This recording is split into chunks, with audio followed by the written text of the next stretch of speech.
सबसे पहले जो कि बहुत इम्पोर्टेंट चीज है वो है घुटने। तो नीज की बात करें, बहुत ही कॉमन चीज है ये। अब बूढ़ों में तो होती ही है, लेकिन अब यंगस्टर्स में भी काफी देखा गया है।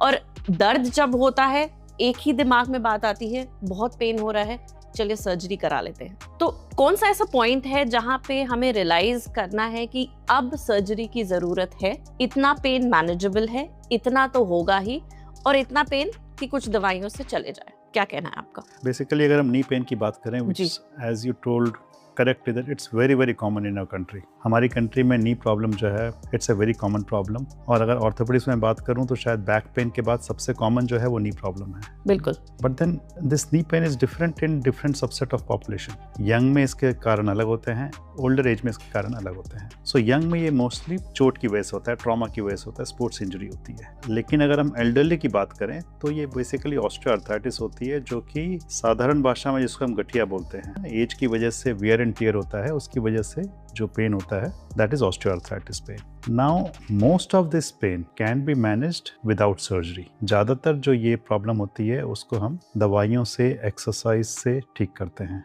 खाली 5% होंगे जिनमें की सर्जरी की जरूरत पड़ती है। ठीक है। एंड एज यू आस्क्ड कि कब हमें पता चले कि अब इन्हें सर्जरी चाहिए, अगर दवाइयों से और एक्सरसाइज से, फिजियोथेरेपी से, इन सब के बावजूद भी पेशेंट को पेन में नहीं आराम आ रहा है और पेशेंट की day to day activity affect हो रही है, उसकी क्वालिटी ऑफ लाइफ अफेक्ट हो रही है, so that is the point when we say that now you need surgery. And I always say कि ये जो सर्जरी है it's not a life saving surgery, unlike a cardiac surgery या फिर पेट की सर्जरी होती है which is a life saving surgery. This surgery is not to save your life. This surgery is to improve your quality of life. So if your quality of life is getting affected, अगर आप अपनी दिनचर्या ठीक से नहीं कर पा रहे हो, छोटे मोटे काम करने में भी आपको दर्द हो रहा है और आपने दवाइयाँ ले ली हैं, एक्सरसाइज करा ली है, नहीं आराम आया है, then you need surgery.